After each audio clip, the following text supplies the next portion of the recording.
D'accord. Je pense que je ne vais pas répondre à la question de qu'est-ce qui nous a poussé à écrire ce livre. Là, je pense que Michel pourra tout de suite évoquer ça.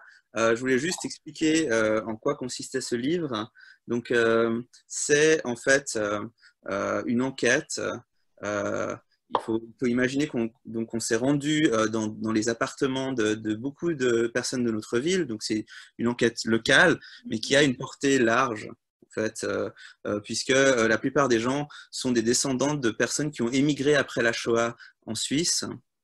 Certaines étaient déjà en Suisse, mais racontent des histoires de personnes de leur famille qui étaient en France, qui étaient en Pologne, qui étaient en Hongrie. Donc, on est allé chez des personnes, descendants de survivants, deuxième ou troisième génération, des enfants cachés, et on leur a demandé, anciens enfants cachés, et on leur a demandé s'ils avaient un objet qui les reliait à leur histoire dans la Shoah. Et 40 parmi celles-ci, en tout cas une bonne trentaine et même plus, ont trouvé un objet et ont décidé, enfin, sont parvenus à trouver un objet dans leur maison. Et donc on découvre un peu l'intérieur, c'est une exploration de l'intérieur, et on raconté finalement des récits familiaux à travers l'objet. Voilà, ça c'est finalement le pitch de notre livre. Qui est donc composé de 40 chapitres, pour ainsi dire, de 8 à de 2, non, c'est pas vrai, de 2 à 4, de 4 à 15 pages chaque. Alors, le but, c'était plutôt mettre en avant des récits familiaux à partir d'objets pour un devoir, enfin pour finalement apporter votre contribution à l'historiographie de la Shoah et à la mémoire en fait collective, et puis peut-être aussi par rapport à la Suisse. Il est pas mal question de la Suisse et du rapport des uns et des autres, des témoins avec la Suisse en l'occurrence. Et notamment là, on va donner la parole à Michel. Absolument, absolument. Je vais lui laisser la parole. Je pense que ce livre a une portée européenne. C'était la seule chose que je voulais évoquer. La caractéristique de la Suisse, c'est aussi que si on avait fait cette enquête peut-être dans une ville en France, on aurait eu surtout des personnes qui étaient déjà dans cette ville avant. Alors que dans le cas de la Suisse, on se retrouve en fait, à avoir, vu que Genève a été globalement épargnée en fait par la Shoah, parfois familialement non, mais ben, du coup on a quand même des récits qui viennent d'un peu partout, comme le montre cette carte très belle, enfin cette carte qui a été faite par Michel pour Oui, montrer qu'en fait, ces récits proviennent d'un peu partout. Michel? Alors, ça y est, bon. Moi, j'ai un peu une autre interprétation de la genèse du projet que Ilan, mais c'est pas grave. Deux juifs, trois opinions, c'est le minimum, si on est d'accord. Mais voilà, il faut quand même préciser qu'au départ, évidemment, on est parti de Genève parce qu'on y habite tous les deux. Et on est parti de Genève avec. Je dois vraiment dire que c'est Ilan qui a eu l'idée. Un jour, il est venu me dire: est-ce que tu penses que ça fait sens à Genève, au XXIe siècle, de créer un réseau qu'on a appelé ultérieurement deuxième génération, donc qui réunirait des enfants de victimes ou de survivants de la Shoah, éventuellement des enfants cachés, des premières, deuxième, troisième génération. Moi, je suis deuxième génération, Ilan est troisième génération, et tout à l'heure, vous avez parlé des gens qui sont nés en 41, comme Peter Medilansky, par exemple, qui, eux, font partie de la génération dite 1.5, parce qu'ils étaient déjà nés pendant la période, disons, on va dire 39-45, pour rendre les choses un peu schématiques et simples, mais ils étaient beaucoup trop jeunes pour en garder des souvenirs et pour avoir eu des explications et pour avoir été, d'une manière ou d'une autre, avoir eu un recul critique. Donc, première 1.5, deuxième et troisième génération essentiellement. On n'a pas encore des gens de quatrième génération, mais ça pourrait bientôt venir quand ils seront assez grands. Donc, l'idée, c'était de créer un réseau, un groupe de parole, ce qui a été fait. Donc, le groupe de parole a été créé et dans ce groupe de parole, chaque personne qui a voulu a témoigné, à raconter son histoire familiale. En général, quand on raconte une histoire familiale, c'est mon grand-père est né à Tchernovitz, il était photographe, et il a fait ceci, etc. Et en telle année, il lui arrivait cela, et ainsi de suite, il a été déporté. Voilà. Donc, on raconte une histoire de manière chronologique, ce qui est absolument intéressant, mais tout d'un coup, et on a observé ça, en tout cas, c'est mon vécu de la chose, c'est comme ça que moi je l'ai observé, dans le courant du récit, quand les gens ont mentionné qu'ils avaient un objet ayant appartenu à leur père, à leur grand-père, à leur oncle, à leur tante, etc. J'ai senti, ça c'est peut-être mon sens clinique ou mon esprit médical, j'ai senti que les personnes avaient d'autres choses à dire, pas seulement sur le plan historique, mais aussi sur le plan émotionnel. Et ça m'a intéressé, ça m'a interpellé. Du coup, Ilan et moi, on leur a demandé si on pouvait les rencontrer soit chez eux, soit dans un parc public, soit dans un bistrot, soit lors d'une des réunions où il y avait évidemment beaucoup plus de monde, enfin dans les circonstances qui leur convenaient, et si on pouvait recueillir leurs témoignages autour de l'objet. Je crois qu'Ilan avait déjà une petite sensibilité de sociologue aux objets en général. Moi, j'aime bien les objets, mais je ne pensais pas que ça pouvait avoir un sens dans le cadre de ce travail-là. Et tout d'un coup, si le sens est devenu apparent, mais d'une manière extrêmement évidente. Et comme j'ai toujours un appareil photo qui traîne sous la main, d'ailleurs mon appareil est là à côté de moi, voilà, j'ai commencé à prendre des photos non seulement des objets, peut-être à la limite pas des objets, parce que les objets c'est une démarche de musée, une démarche muséologique qui m'intéresse modérément, mais ce qui m'intéressait surtout c'est le lien entre les gens eux-mêmes qui présentaient leurs objets. Et il y a vraiment, enfin c'est en tout cas ce que j'ai essayé de montrer dans les photos, un lien émotionnel, affectif entre l'objet qui représente un objet transitionnel ou transmissionnel, comme on veut, qui représente quelque chose en lien avec cet ancêtre qui généralement n'a pas survécu à la Shoah.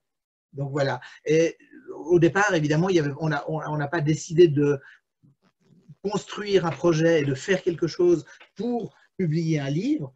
Le livre s'est fait simplement parce que voilà, on a eu des textes, on a eu des photos, on a présenté notre projet à des gens comme Ruth Dreyfus, ancien président de la Confédération, Boris Cyrulnik, qui n'est plus nécessaire de présenter, et puis d'autres personnes, effectivement, comme vous l'avez mentionné, Gabriel, il y avait Cathy Hazan, il y avait Marion Feldman, enfin des psychologues, des historiens, des scientifiques de tout poil, il y a aussi eu David Sander, Dania Appel, etc. Enfin, un certain nombre de personnes qui ont apporté une contribution théorique ou scientifique à la première partie du livre, et la deuxième partie est occupée par les histoires personnelles, mais toujours centrées sur l'objet et sur l'émotion.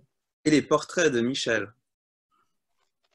Les portraits, oui, les portraits photos, ça c'est l'aspect iconographique quoi, qui est effectivement très important. Voilà, la deuxième partie de l'ouvrage est consacrée au portrait avec l'objet et au récit, à partir de l'objet. C'est ça. Et comme on l'a dit tout à l'heure, effectivement, on a recruté les personnes qui ont témoigné dans la région genevoise, mais pas strictement, parfois en France voisine, à Lausanne, etc. Mais comme je l'ai montré, je ne sais pas si on la voyait bien, la carte, parce que non, remontre-la. Remontrez-la, la carte. Je vais la remontrer, voilà. La carte, j'ai simplement mis un point rouge sur une carte de Google Maps avec des lieux qui ont été mentionnés à un moment ou à un autre dans le livre. Et ce qui est assez hallucinant, c'est que ça couvre toute l'Europe, et même plus, parce que ça va en Amérique, ça va en Asie, en Afrique du Nord. Ouais, donc ça c'est effectivement, on voit bien tous les points, ouais, ok, c'est bon. On voit bien tous les points, enfin toute l'Europe, enfin tous les points qui représentent les points géographiques de toute l'Europe, d'où sont originaires toutes les familles en fait présentes dans le livre. Ceci pour dire que ce n'est pas une histoire strictement genevoise. Non, c'est sûr, c'est une histoire. Ça peut intéresser et concerner beaucoup de monde dans toute l'Europe, dans le monde entier. D'ailleurs, il est extrêmement fréquent que quand quelqu'un parle ou on discute, ah oui, moi je viens de là, ah ben oui, mais moi je viens du même endroit que telle personne. Enfin, il y a des liens, des similitudes qui se révèlent à tout bout de champ. Ce n'est pas un projet vraiment très, très local. Oui, disons que, pour le dire autrement, on a vu cette carte de l'Europe qui est constellée et les histoires, elles se déroulent dans ces différents points européens. Bon, j'ai un peu de mal avec les trucs. Donc, est-ce que donc en fait, si j'entends bien, si je comprends bien, c'est parti aussi du réseau, de la création de ce réseau de parole seconde génération, n'est-ce pas? Oui. Ouais. Et du coup, vos témoins, vous les avez trouvés aussi comme ça. Donc, c'était des gens qui déjà étaient un peu investis dans un travail de mémoire ou de parole, non? Non. Non, pas obligatoirement. C'était des gens. On est parti sur le bouche à oreille, on a fait des emails, on a mis des petites annonces dans les journaux et les communautés Ah oui, pour, c'est… pour demander aux gens s'ils étaient intéressés à participer. Effectivement, il y a eu, dès la première rencontre, il y a eu une quarantaine de personnes. Ça s'est un peu atténué après, mais il y a eu une quarantaine de personnes qui se sont trouvées intéressées d'une manière ou d'une autre. Donc, on a fait du recrutement bouche à oreille, c'est pas du tout officiel. Et les gens, pour la plupart des gens n'avaient pas envisagé de le faire, de parler ou de s'exprimer. Certains avaient déjà rédigé des témoignages, d'autres l'ont rédigé en cours justement d'activité de ce réseau. Et même plusieurs personnes ont mentionné que c'était la première fois de leur vie qu'ils en parlaient. Ils n'avaient même jamais parlé, ou si ce n'est anecdotiquement, à leurs petits-enfants, plus volontiers aux petits-enfants qu'aux enfants, mais de manière anecdotique. Alors moi, ce que je trouve intéressant aussi, c'est le rapport à l'objet. Enfin, votre enquête a révélé aux gens eux-mêmes un rapport qu'ils avaient à un objet sans forcément en avoir conscience. C'est-à-dire avant de vous rencontrer avant de vous rencontrer, non, si vous leur parliez d'un objet, ils ne voyaient pas trop. Et finalement, c'est votre question, votre travail qui leur a fait prendre conscience de l'importance d'un objet. Je me trompe? Pardon si je monopolise la parole, mais Après, je la donne à Ilan. j'ai quelque chose bien à dire à ce propos-là. Il y a eu plusieurs cas de figure. Il y a des gens à qui on pouvait poser la question, est-ce que tu as un objet? Par exemple, si on me l'avait posé à moi, j'aurais dit oui, bien sûr, je sais ce que c'est, je sais où il est. Ouais. Ça, c'était le cas, on va dire, des 3/4 ou peut-être un petit peu plus des personnes. Mais il y avait un certain nombre de personnes, comme par exemple Ruth, qui est dans le livre, et qui dit, mais moi, je n'ai rien, je n'ai pas d'objet. Tout a été détruit, mes parents ont toujours dit tout est perdu, il y a eu des morts, il y a eu des migrations, on a été déportés, tout a disparu, il n'y a plus rien. Ouais. Après 2 mois, on me dit, mais tout d'un coup, mais bon sang, mais bien sûr, j'ai une broche, et je sais où elle est dans un coffre. D'autres personnes avaient des objets qu'ils suspectaient vaguement d'avoir conservés, mais ils ne savaient plus où ils étaient. Ils ont mis plusieurs semaines ou plusieurs mois pour les retrouver. Peter Medianski, dont on parlait tout à l'heure, lui, c'est encore différent. Je suis allé le voir parce qu'on m'a dit qu'il avait une histoire intéressante. Et on a parlé pendant 2 heures. Il m'a dit, je n'ai rien. Je n'ai qu'une photo qui date du début du XXe siècle. C'est tout ce que j'ai de la famille. Je n'ai plus rien d'autre. Et en sortant, je traverse son salon, je vois une étagère. Et au milieu de l'étagère, un objet. Je dis, tiens, c'est drôle ce truc que tu as là. C'est quoi? C'est tout à fait bizarre. C'est étonnant. Qu'est-ce que ça peut bien être? Voilà, c'était un sucrier. Et alors là, tout d'un coup, ah non, mais ça c'est autre chose. Ça c'est un sucrier. Il était de Tchernobyl, il était chez ma tante. Je l'ai laissé là. Ensuite, je l'ai exfiltré à un moment. On était déportés. Et l'histoire, tout d'un coup, il m'a raconté la même histoire complètement différemment. Ouais, ça c'est très intéressant parce que on peut aussi parler du lien de tout un chacun à l'objet, c'est-à-dire qu'un objet n'est pas juste un objet, une chose, mais un objet signifie quelque chose.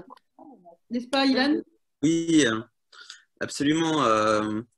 Je pense que déjà, je voulais quand même dire, vu que je suis en relation avec pas mal de personnes qui sont liées au consistoire israélite de Strasbourg, que finalement, le seul groupe de parole, ou du moins un groupe qui a une histoire très similaire au nôtre, est un groupe qui existe à Strasbourg. J'en connais pas d'autres personnellement dans la zone francophone. Il s'agit des Mémoires vivantes de la Shoah, dont s'occupe notamment Daniel Lemler. Ils nous ont très chaleureusement invités en avril 2018 pour présenter notre travail qui, au départ, et existe d'ailleurs toujours sous cette forme, était une exposition des portraits de Michel Borzykowski, dans lequel nous avions finalement pas encore développé les récits, mais au contraire disposé d'une version beaucoup plus dense et parfois sous forme d'amorce de chacune des histoires qui étaient associées en fait et qui relevaient du portrait photographique. Concernant les objets, j'ai eu la chance en fait de faire un séjour en Allemagne, un séjour de recherche au centre interdisciplinaire sur la mémoire, et à partir de ce moment-là, j'ai commencé à chercher vraiment tracés interdisciplinaires possibles pour étudier la mémoire qui est évidemment subjective, individuelle, etc. Et donc, j'ai beaucoup réfléchi à cette question du lien entre mémoire individuelle et collective, enfin de faire quelque chose qui associe les deux vraiment. Il y a pas mal d'entrées, mais souvent la mémoire collective c'est quelque chose de plus institutionnel, et là on voulait justement partir de quelque chose de collectif qui était la famille, mais qui reste vraiment dans le souvenir spécifique. En l'occurrence, pour en venir exactement aux objets, je pense que les objets sont des supports mnémoniques, et aussi les objets permettent de déclencher, en fait, un peu comme on le voit beaucoup dans la fête de Pessah, bien sûr, avec les aliments qu'on pose sur une assiette. En l'occurrence, il s'agit d'aliments, il s'agit de symboles, mais les objets de famille ont aussi en fait ce pouvoir de finalement permettre ils ont le pouvoir de faire appel à une mémoire et de déclencher une mémoire épisodique qu'on a nous-mêmes vécu si on est de première génération, ou qui provient qui est une histoire qu'on connaît bien parce que précisément autour de nous elle a été racontée, ou on en sait beaucoup, et donc finalement l'objet est médié par l'individu qui va revenir sur des épisodes. Et c'est ces épisodes qui m'ont en tout cas très fortement enthousiasmé en fait, et qui nous ont donné envie d'aller de l'avant, et qui nous ont envie de faire tout ce travail exploratoire en fait. Et c'est ça finalement la force narrative finalement de l'objet, mais aussi mnémonique justement. Mémonique, donc de mémoire. Oui, mémoriel, ce que vous voulez. Mémoriel, c'est ça.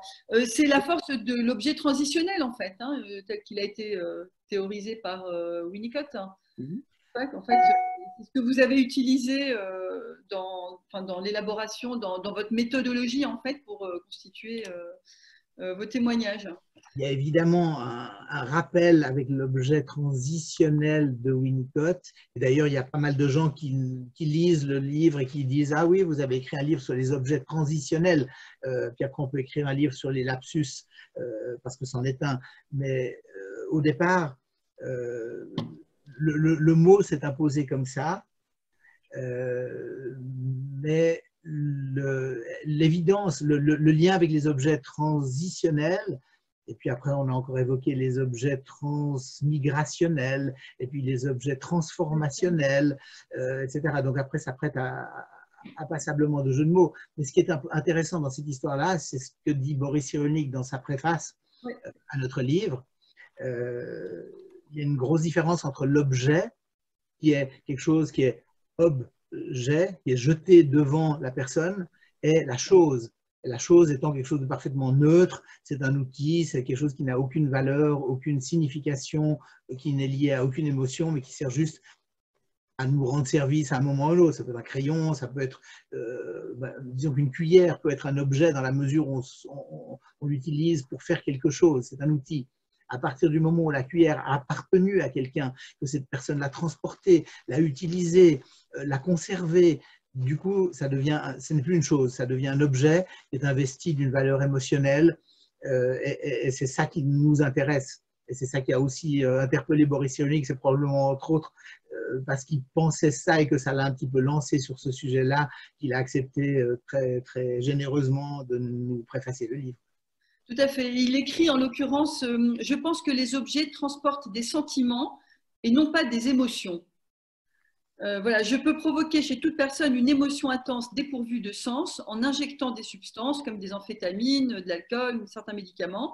Mais pour inspirer un sentiment, il faut que l'objet raconte une histoire. Oui, voilà, le sentiment est éveillé par une représentation au sens théâtral du terme, alors qu'une substance suffit à déclencher une émotion dépourvue de signification. En fait, c'est ça ce qui vous a intéressé, c'est la signification effectivement de l'objet, et qui était donc rattaché à une histoire. Oui, et puis pour le redire autrement, c'est s'intéresser à des objets qui ont perdu leur fonction première, puisque on ne va pas utiliser nécessairement une cuillère de la Deuxième Guerre mondiale pour aller manger son yaourt. En d'autres termes, on conserve des objets, parfois sans le savoir, parfois un peu par négligence, mais négligence dans le fond qui est très, très créative ou très, très fertile, j'entends très fertile plutôt. Et on conserve des choses pour leur fonction mémorielle. Du moins, toutes ces choses-là, elles n'étaient pas là elles étaient pas là pour leur fonction première. Elles étaient chez les gens et puis ça a permis des choses. En fait, oui, vous vous en êtes servi ça a permis de déclencher une histoire, enfin un récit. Voilà. C'est ça en fait. Exactement. Médiateur, un catalyseur. Une entrée. Non, mais c'est très intéressant. Alors, est-ce que lorsque vous l'avez fait tous les deux, vous êtes allés voir tous les deux chaque fois des personnes, vous étiez tous les deux? Dans certains cas, j'étais seul. Dans certains cas, Michel était seul. Mais on a fait aussi pas mal de récits, pas mal de recueils ensemble. D'accord. Et est-ce qu'il y a une histoire qui vous a plus marqué particulièrement? Est-ce que voilà, quelque chose qui vous a, peut-être en dehors de la vôtre personnelle, ou en tout cas celle de Michel, qui est pas mal aussi. Mais pardon? Je joue le Joker là. Le Joker, oui, d'accord. Bah oui, j'ai un exemple. J'ai un bel exemple en fait. Après, je peux pas dire pourquoi cette histoire a marqué, mais c'était une histoire aussi qui avait une force narrative extrême et c'était en fait les partitions de tante Cécile, enfin une dame qui a survécu contrairement au reste de sa famille. Il s'agit de la page 217 du livre. Ça m'a frappé parce que déjà cette histoire parle d'un objet qui est absent du livre et qui est un parapluie et qui en fait joue un rôle fondamental dans la survie tout à fait invraisemblable de cette tante Cécile, à savoir que elle était à Nice, elle venait de Russie et toute sa famille dans le fond se réunissait les mercredis pour prendre des nouvelles, pour boire le thé, etc. Or, ils ont été dénoncés par la Gestapo. Et tante Cécile... Ils ont été dénoncés par des voisins. À la Gestapo, pas par... Pardon. Ils ont été dénoncés à la Gestapo. En fait, ce qui s'est passé, c'est que ce jour-là, donc elle et son amoureux, qui était un professeur de piano, décident de sortir de la maison pour se rendre au rendez-vous. Il commence à pleuvoir à l'extérieur et elle dit bon, moi je vais retourner à la maison, je vais chercher un parapluie, tu peux déjà y aller en fait. Et en retournant chez elle pour chercher ce parapluie, elle a le temps de le prendre et elle tombe sur une élève à elle qui, ça c'est justement Monia, c'est ce pianiste en fait qui avait une élève qui est arrivée à ce moment-là, en fait, au moment où elle voulait retourner avec son parapluie. Et elle lui dit, mais non, Maroussia, mais qu'est-ce que tu fais là? Tu sais bien que le mercredi, nous ne sommes jamais là. Reviens un autre jour. Et à ce moment-là, elle regarde à travers la fenêtre. La porte de sa maison était ouverte. Et elle se rend compte qu'il pleut à verse. Elle lui dit, bon, ben viens, écoute, on va boire quelque chose. On va papoter. Et au final, elle se retrouve à parler avec elle pendant une demi-heure, 1 heure. Et le temps finalement que cet épisode se déroule, ce qui se passe, c'est qu'ensuite elle retourne en fait rejoindre sa famille et au moment où elle les rejoint, elle voit qu'ils sont en train d'être pris par un camion de la Gestapo. Donc il y a ce parapluie en fait qui empêche cette dame de se faire déporter. Et aussi, à ce moment-là, elle est complètement tétanisée, mais elle a envie de crier et de les rejoindre. Et il y a une personne dans la rue qui la retient, qui la tire vers une porte cochère et qui lui met la main sur la bouche en lui disant qu'elle est complètement folle, qu'elle va se faire attraper, etc. Et elle ne saura jamais finalement qui était cette personne. Et ça pose plein de questions.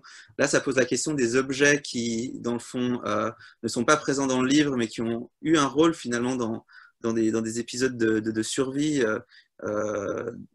qui évidemment dépassent aussi les individus. Et aussi, ça parle de ces personnes qui sont finalement des justes inconnus, parce qu'elle n'a jamais su qui était cette main, qui était cette personne qui lui a permis d'avoir la vie sauve.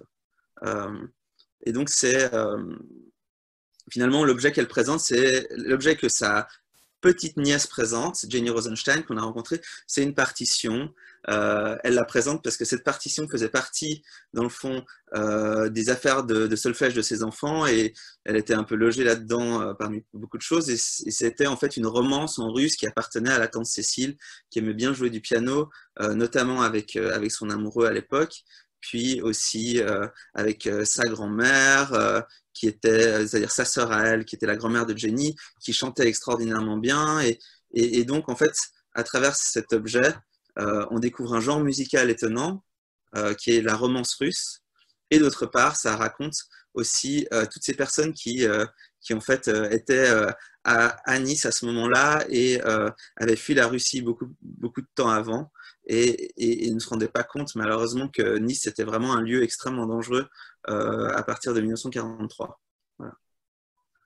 Mais ça raconte vraiment beaucoup de choses, en fait. Oui, c'est ça. À partir d'un objet, en fait, on rentre dans... Enfin, c'est à la fois un objet mémoriel, mais également historique, surtout. On rentre de la petite histoire personnelle à l'histoire avec une grande H, comme disait Georges Perec, parce que Nice, si on parle de Nice à Genève, hein, donc voilà l'exemple d'une émanation, on est parti de Genève, on arrive à Nice. Nice, c'est une ville qui évoque une quantité de choses pour une quantité de gens, et en particulier pour des Français, qui ont tous un lien avec un parent qui s'est réfugié à Nice un temps où c'était un endroit un tout petit peu plus sûr, en zone occupée par les Indiens, etc., et qui tout d'un coup est devenu une souricière où les Juifs ont été particulièrement attrapés, emprisonnés et déportés. Donc voilà, on part de Genève, on arrive à Nice et ça évoque quelque chose. Et je voulais encore dire un petit truc qui m'a amusé quand j'entendais Ilan parler tout à l'heure, quand il parlait du parapluie de tante Cécile, qui n'est évidemment pas qui n'existe plus, qui a été perdu. Ben voilà, après les objets transmissionnels et transitionnels et transmigrationnels dont j'ai parlé tout à l'heure, maintenant voilà un objet absentionnel. Oublié. Oublié. Oublié. C'est-à-dire le manque d'un objet peut aussi avoir une fonction, en fait. Hein. Absolument. C'est très intéressant. Oui. Et puis, je voulais encore ajouter un autre aspect, qui est que, dans le fond, le fait qu'elle présente une partition, c'est aussi une garantie de ce que le témoin, le deuxième ou troisième génération, parle aussi de son lien à ce passé-là, et donc, en l'occurrence, de son lien avec la grande tante Cécile, qu'elle a connue pendant 30 à 40 ans en tant que personne qui était toute seule en Suède et qui s'est retrouvée chez Jenny, chez ses parents, et toutes ces histoires qu'elle lui a racontées, et notamment ces histoires c'était la seule témoin de sa famille, pour ainsi dire. Ah oui. Donc, oui, ce qui était une charge aussi pour elle, du coup, ça représentait aussi encore plus, quoi, d'autant plus. D'ailleurs, là, c'est une question, et c'est aussi une question, c'est est-ce qu'un objet transmissionnel se transmet? Ben justement, c'est en tout cas le sens même de ce néologisme. On parle d'objet transitionnel parce qu'il s'agit évidemment d'une transition, et dans une transition, puisque les descendants, puisque les survivants de la Shoah sont vraiment très vieux, et là on a essayé de travailler cette transition vers les descendants de survivants qui ont eux-mêmes finalement un travail autobiographique, un travail très, très personnel avec ce passé qu'ils ont eu autour de lui, qu'ils ont eu autour d'eux, pardon, je m'exprime pas très bien, qu'ils ont eu autour d'eux pendant leur enfance. C'est bien plus que des témoins, qui est une expression qu'on utilise. C'est vraiment des gens qui ont vécu avec ce passé les a marqués, et donc ces objets finalement ils ont permis la transmission aussi de beaucoup de choses. Comme je disais, le parapluie, il était absent. Je ne pense pas qu'elle aurait pu directement faire ce travail presque fléché qui consisterait à dire ce parapluie, vois-tu, c'est grâce à celui-ci que. Mais le fait de passer par une partition, ça permet de pouvoir faire émerger toute une ambiance qui était finalement celle liée à sa grande-tante musicienne et qu'elle a connue et donc de remonter par là à son lien en fait à la Shoah, au lien de Jenny née en 1951 à la Shoah. D'accord. Alors, je réitère juste ma question. D'abord, juste avant, c'est que si quelqu'un veut intervenir, je pense que tout le monde m'entend, si quelqu'un veut intervenir, n'hésitez pas. Vous avez en bas, en bas de votre écran, il y a un petit carré, une bulle avec dessus écrit converser. Donc, vous cliquez dessus et vous pouvez m'envoyer des messages et moi, je les transmets à nos invités. Voilà.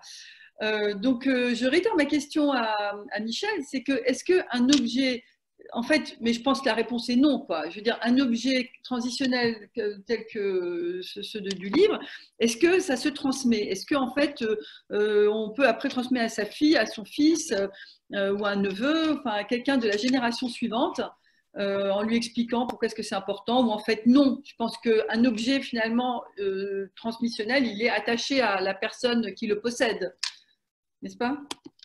Il est avant tout attaché à la personne qui le possède, mais il y a certaines personnes qui ont déjà organisé la transmission de leur objet transmissionnel.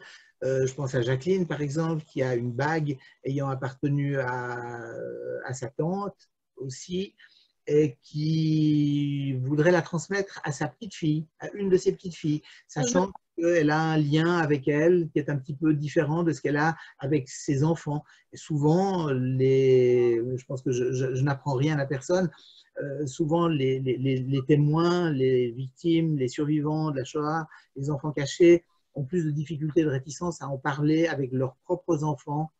Ils se créent des liens, ça c'est pas une absolue, mais c'est quand même une tendance générale de cette difficulté de parole avec des gens proches et avec en particulier ses enfants, qui s'atténue avec la troisième génération, de sorte que le dialogue peut s'ouvrir de manière plus facile avec des petits-enfants. Et les objets peuvent se transmettre peut-être aussi de cette façon-là, plus facilement en sautant une génération. Et c'est une grande question, parce qu'il y a des gens aussi qui n'ont pas eu d'enfants, par exemple. Et je pense à Léo et son petit avion qui était fabriqué dans le camp du Vernet d'Ariège, par exemple, camp de concentration du Vernet, par son papa ou par des amis de son papa, et qu'il a gardé. Léo a plus de 80 ans maintenant, il n'a pas eu d'enfant. Et que va devenir son avion après lui? Il n'a jamais rencontré son père, en fait. Oui. Il a Léo Kahneman n'a jamais rencontré son père. Bon, il faut lire le livre. Le seul lien qu'il a avec son père, disons, cet avion, c'est un avion que son père a construit ou a bricolé, enfin, à moins que ce soit quelqu'un d'autre dans le camp, mais en tout cas, depuis le camp du Vernet, il pouvait y avoir des envois de colis, et c'était avant que son père soit déporté. Ouais. Et son père était au courant de sa naissance. Son père a été arrêté juste avant la guerre parce qu'il était communiste et puis en plus apatride polonais, juif. Donc ça faisait beaucoup de pièces à charge, j'allais dire. Ouais. Et donc cet avion était vraiment comme un message. Enfin, il était, enfin, il le lui a dédié, son père. Mais il l'a jamais revu après. Bah, il l'a jamais vu parce que voilà, il a été arrêté avant sa naissance. Comme beaucoup de personnes, enfin, il y a à peu près 7 à 10 sujets détenteurs d'objets qui sont nés pendant la Deuxième Guerre mondiale. Donc lui est né en 1939 et son père a été arrêté pendant que sa mère était enceinte de lui. Et dans le fond, la seule chose qu'il a reçue de son père, pour ainsi dire, c'est ce petit avion, en fait. Parce qu'avant d'avoir été déporté dans les camps de concentration nazis, il était dans un camp au sud de la France qui a par ailleurs permis en fait un transfert quasiment, enfin, un transfert sans faille vers Drancy, etc. Mais voilà, donc c'est des objets qui ont été, qui ont été effectivement transmis aussi, parfois de personnes qui sont tout pour ceux qui parlent, mais qui ne l'ont même pas vu. Enfin, je pense que chaque objet a une histoire et chaque objet a plus ou moins de transmissibilité et ont été parfois transmis, parfois retrouvés. Enfin, c'est là où justement je pense que autant au niveau de la transmission de ceux qui ont survécu à ceux qui sont les descendants de survivants, autant cette transmission, ceux qui parlent, autant cette transmission-là, elle n'est pas toujours explicite, autant elle n'est pas toujours de ceux qui parlent aux descendants qui pourraient finalement justement avoir envie de la voir, comme de s'intéresser peut-être juste au récit ou pas. Et je sais qu'il y a des personnes qui, au contraire, pourquoi pas, ont envie de transmettre l'objet. Mais dans d'autres cas, peut-être que vous avez raison, tout à fait, et que c'est plus lié à eux-mêmes qu'à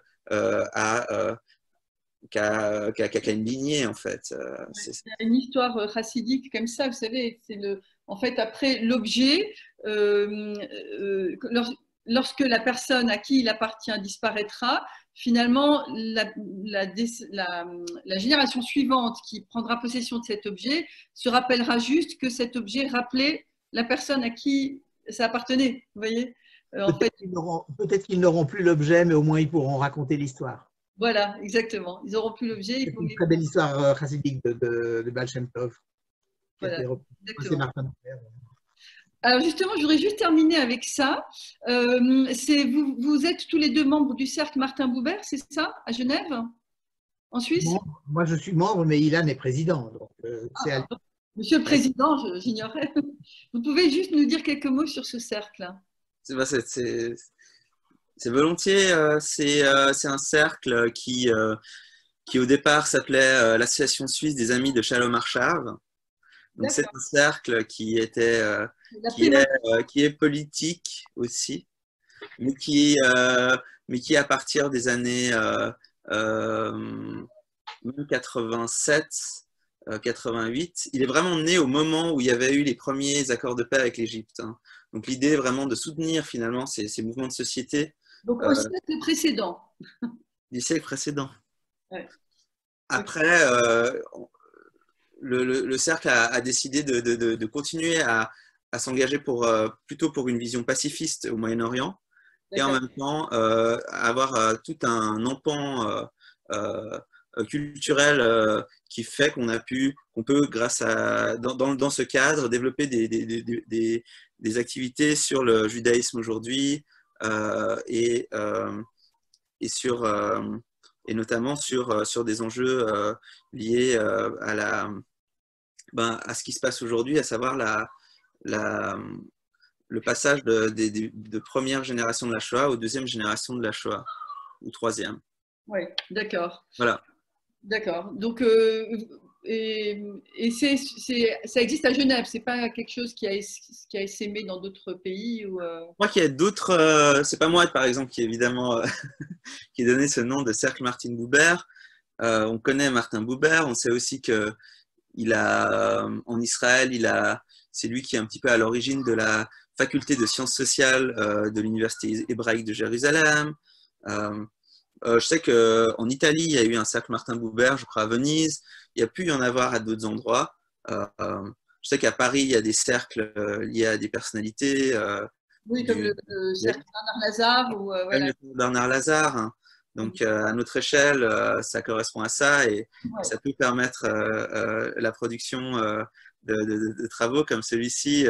On se plaît à dire que c'est un travail qui s'intéresse à l'avenir de la mémoire de la Shoah. Voilà. Ça sera le mot de la fin parce que l'avenir de la mémoire de la Shoah, effectivement, c'est le prochain sujet, quoi. Voilà. On a énormément parlé du devoir de mémoire, de la mémoire de la Shoah, mais en fait, effectivement, on est en train d'arriver, enfin, on est arrivé à une période de réflexion sur l'avenir de cette mémoire. Vraiment. Et c'est pour ça que je vous invite vraiment à peut-être participer aux rencontres avec Daniel Lemler, Strasbourg.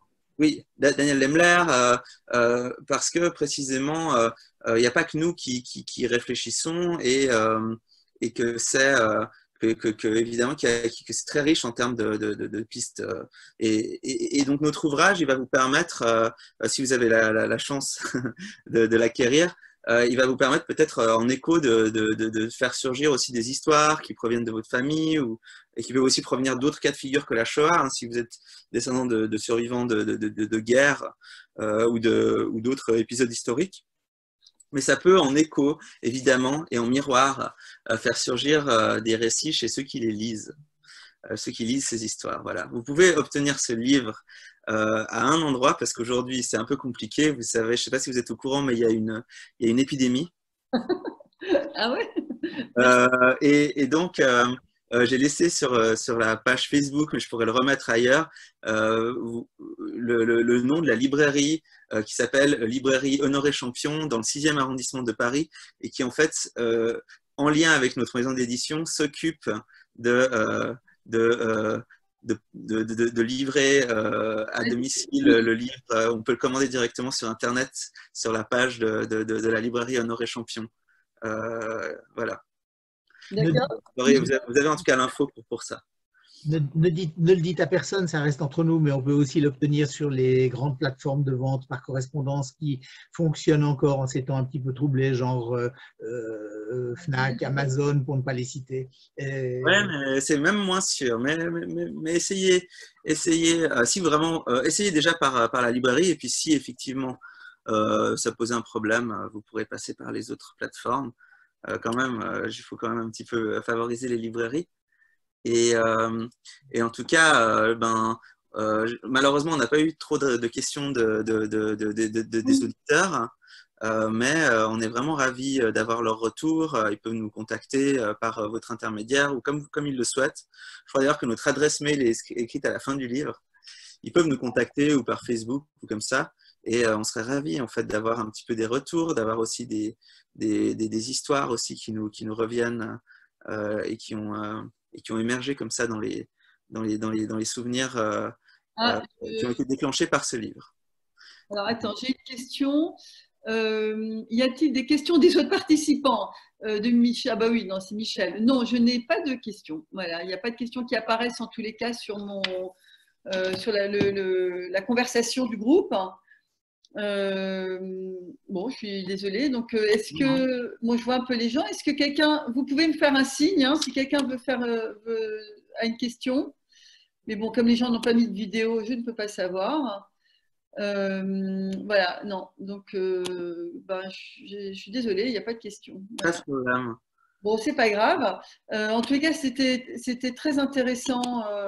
Ilan Lev et Michel Borzykowski, vraiment, merci beaucoup pour votre intervention. Je me permets de dire que c'est un livre, en fait, toutes les histoires sont passionnantes. Et si vous avez aimé des récits, des témoignages comme Aaron Appelfeld, par exemple, puisque bon, Aaron Appelfeld était Tchernowitz comme un de vos témoins, mais pas que. Il y a des histoires qui se passent en Hollande, en Belgique, dans toute la Pologne. Comme Michel vous l'avez dit, c'est exactement ça. C'est qu'en fait, c'était des gens qui aujourd'hui sont en Suisse ou sont arrivés en Suisse après la guerre, mais tous avant venaient d'Égypte. Il y a une histoire incroyable avec une femme qui est née au Caire et qui a vécu au Caire. Et d'ailleurs, tous ces témoignages sont autant aussi de rappels historiques qui sont tout à fait intéressants et ce qui en fait que c'est vraiment un livre très intéressant à lire en fait, voilà, avec de tous les points de vue et qui est aussi intéressant à regarder puisqu'il y a des très belles photos donc, de Michel Borzykowski qui a plusieurs cordes à son arc manifestement. Voilà. Donc moi j'étais ravie de vous recevoir, merci beaucoup. Enchanté, hein. Voilà, et puis je vous dis juste, pour ceux qui sont encore là, oui, il y a quand même encore 18 personnes. Demain, nous recevrons à la même heure, à 16 h, les éditions de l'Antilope avec Gilles Rosier. Donc Gilles Rosier, dont le dernier livre, Mikado, son livre autobiographique, était très intéressant. Mais on parlera surtout de la série Unorthodoxe, qui actuellement fait un tabac sur Netflix. et qui a été vraiment, qui a eu d'excellentes critiques, parce qu'un des livres publiés il y a à peu près un an aux éditions de l'Antilope par l'auteur était Michael Halberstam. Le titre, c'était Une place à table. Je n'ai pas le livre là sous la main, ma fille me l'a piqué, mais je le montrerai demain. Donc, Une place à table de Michael Halberstam, publié il y a un an aux éditions de l'Antilope. Et en fait, ce livre traite également, l'auteur était un ancien des Satmar, du groupe racidique Satmar, qui a quitté son milieu, qui est devenu universitaire à New York et qui raconte, en fait, qui a fait un roman dans lequel il raconte beaucoup son parcours. C'est vraiment hyper intéressant et tout en nuances, je précise. Et voilà, je pense que l'interview, enfin la rencontre de demain devrait être au moins aussi intéressante que celle d'aujourd'hui. Voilà. Alors, merci beaucoup Michel et Ilan, et merci surtout aux participants. Et puis, moi, je vous dis à demain. Voilà. Salut Daniel. Au revoir. Et on va quitter la réunion. Merci beaucoup.